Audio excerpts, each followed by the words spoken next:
Hola, soy yo otra vez, Luis Ortiz. Quería contarles que hay ciertos procesos para representar la realidad, para pensar en otras realidades, incluso que son realidades que no corresponden a nuestra manera de percibir el mundo.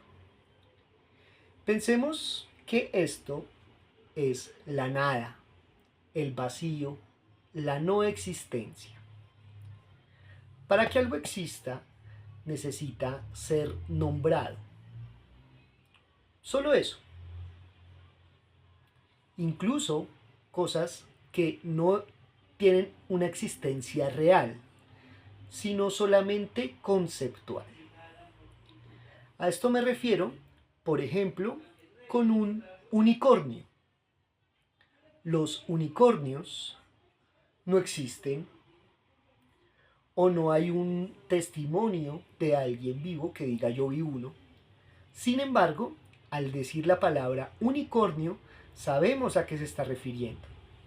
Es una especie de caballo con un cuerno que generalmente tiene unos poderes mágicos, ¿verdad?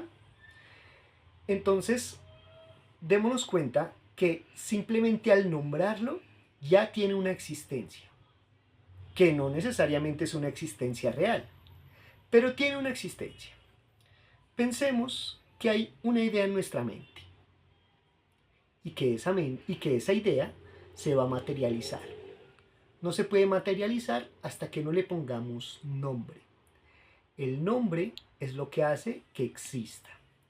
Con el nombre hay una invocación, que es de una manera oral o escrita, llamarlo, llamar eso que no tenía nombre, eso que estaba en el vacío, que sea existente. Cuando se nombra, entonces empieza a tener existencia. Vamos a representar la existencia por medio de una huella. En este caso, con este marcador, aquí sobre este lienzo blanco que llamamos nada o vacío, vamos a marcar un punto. Esa huella, esa mancha, ese algo, al ser algo, ya no es nada, es decir, tiene una existencia. Y tiene existencia porque se le ha dado un nombre.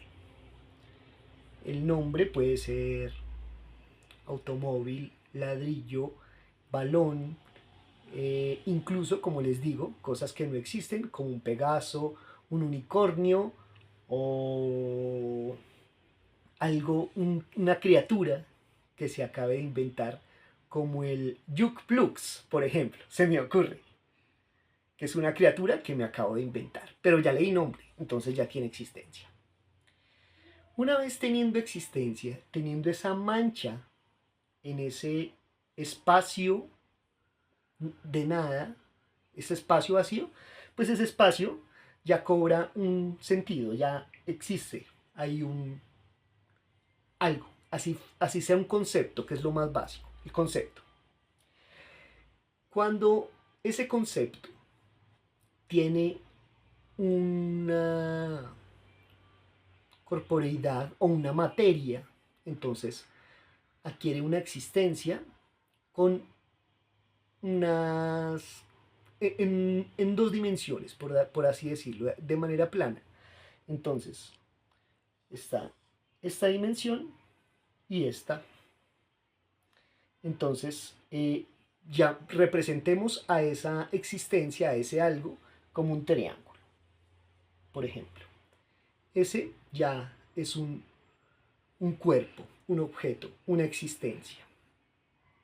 Para representar objetos, muchas veces la ciencia, el arte o otras áreas han tratado de representar lo que no se puede representar de manera tangible o de manera concreta por medio de modelos imaginarios. Un ejemplo son los meridianos del planeta Tierra, que no existen, sino simplemente son líneas imaginarias. Otro ejemplo es el modelo atómico. Sabemos que en todo hay átomos, pero si miramos con un microscopio nunca vamos a ver un átomo realmente con esta forma. Esto es simplemente una representación para que nos hagamos a la idea de qué es ese pequeño componente de la realidad, un átomo, que son entonces protones, electrones, neutrones que están girando. Por eso es que tienen esa forma.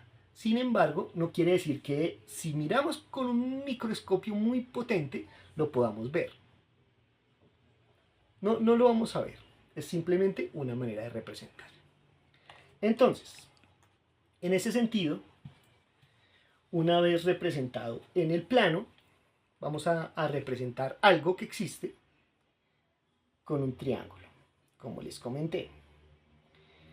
Ese triángulo tiene dos dimensiones por ahora. Entonces, está este eje que se le suele llamar el eje X y este eje que se le suele llamar el eje Y.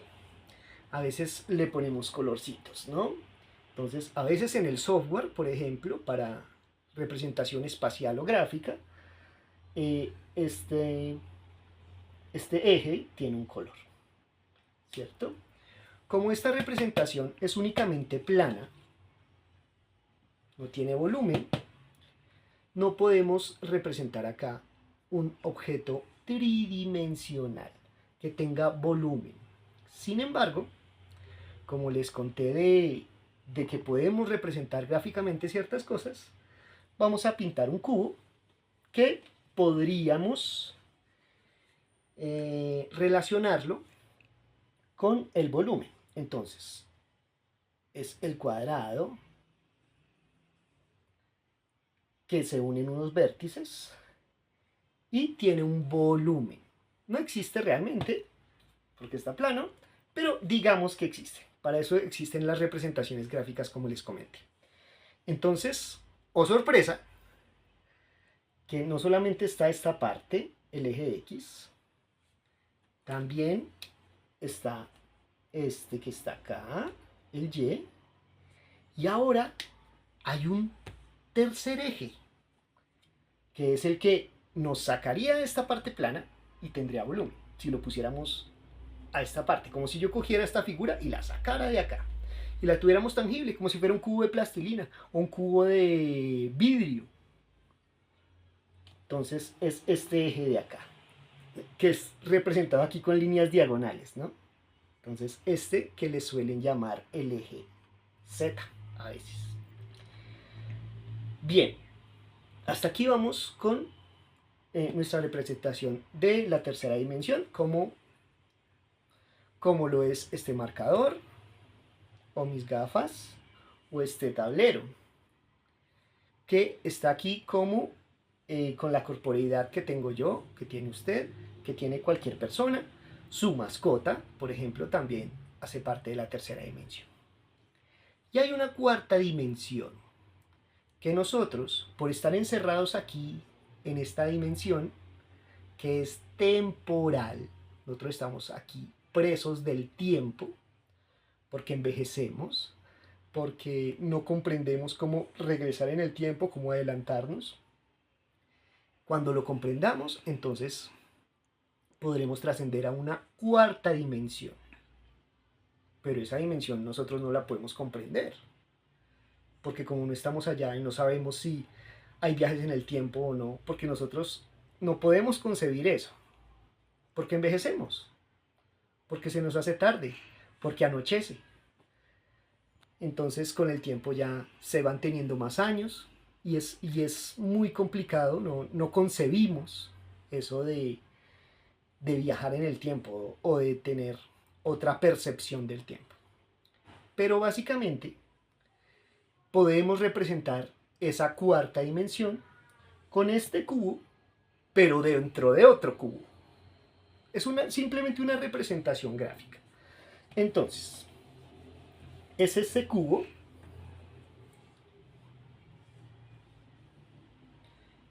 que había hecho anteriormente, ¿verdad? Y no vamos a hacer los vértices interiores para que se note un poco más. ese cubo está dentro de otro cubo.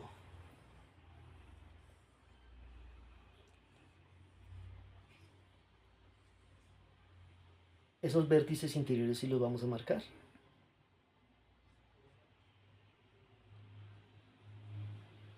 Algo así. Un cubo dentro de otro cubo. Es simplemente una manera de marcarlo. Le llaman el hipercubo o el tercer acto. Digamos que está construido en palitos de balso o en vidrio. Y para que nosotros lo podamos percibir, como no se puede representar acá, no lo tenemos en plastilina, podemos ponerlo a la luz y que la luz nos refleje la sombra y nos pegue la sombra aquí de ese cubo dentro de otro cubo, ese hipercubo, nos pega acá. Y es como la idea de que existe esa cuarta dimensión. Estamos hablando de algo que no existe, que no comprendemos, pero es una representación gráfica de lo que podría llegar a ser.